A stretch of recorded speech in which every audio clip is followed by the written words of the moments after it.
बिहार में महागठबंधन की सरकार बनने के बाद ऐसा पहली बार हुआ है जब किसी जदयू के बड़े नेता के यहां पर आयकर विभाग की छापेमारी चली है और छापेमारी के बाद उनके यहां से कई दस्तावेज सामने आए हैं। साथ ही साथ उनके यहां पर 200 करोड़ की टैक्स चोरी की चर्चा बनती हुई नजर आ रही है।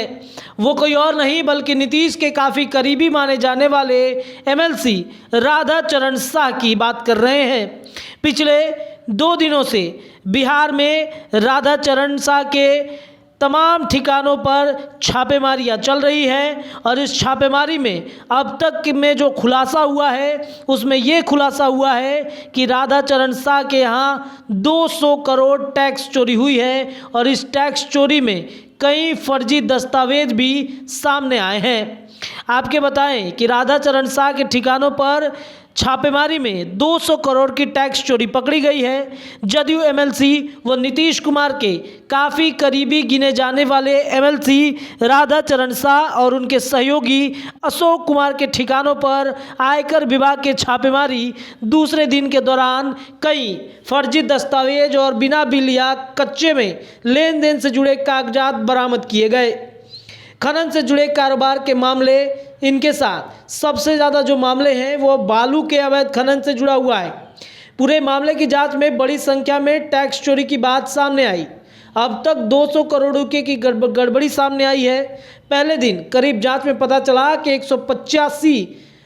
125 करोड़ रुपए की टैक्स चोरी के मामले मिले थे। दूसरे दिन भी देर शाम तक सभी ठिकानों पर छापेमारी चली। तीसरे दिन ये जारी है। एमएलसी शाह के आरा, पटना, दिल्ली स्थित आवास में बड़ी संख्या में कागजात बरामद किए गए हैं। इनकी जांच में काफ़ी धांधली सामने आई है। एमएलसी और उनके सहयोगी के तौर पर ब्रांसन्स कंपनी प्राइवेट लिमिटेड के महाप्रबंधक अशोक कुमार के ठिकानों पर छापेमारी में कच्चे बिल में बालू के कारोबार के कागजात मिले हैं। पटना के पटेल नगर स्थित एमएलसी के आवास पर एक डायरी भी बरामद हुई है जिसमें कुछ खास लोगों को किस आयोजन के लिए कितने पैसे दिए गए हैं इसका ब्यौरा इस डायरी में लिखा गया है और इस डायरी का जो खाका है वो एमएलसी के बेहद करीबी ने लिखा है और दर्जनों बैंक खाते के ट्रांजैक्शन भी मिले हैं। आपको बताएं कि जदयू एमएलसी राधाचरण शाह अशोक कुमार के यहाँ आयकर विभाग की टीम को दर्जनों बैंक खातों का पता चला जिसमें करोड़ों के लेन देन किए गए हैं। इन खातों से बड़ी राशि कुछ बेनामी या तेल कंपनियों से भी ट्रांसफ़र की गई है। उनकी पूरी जांच पड़ताल की जा रही है।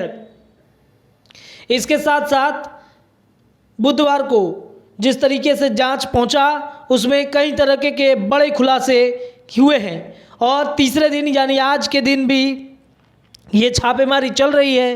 क्या कुछ मिलेगा उस पर भी हमारी निगाहें बनी रहेंगी।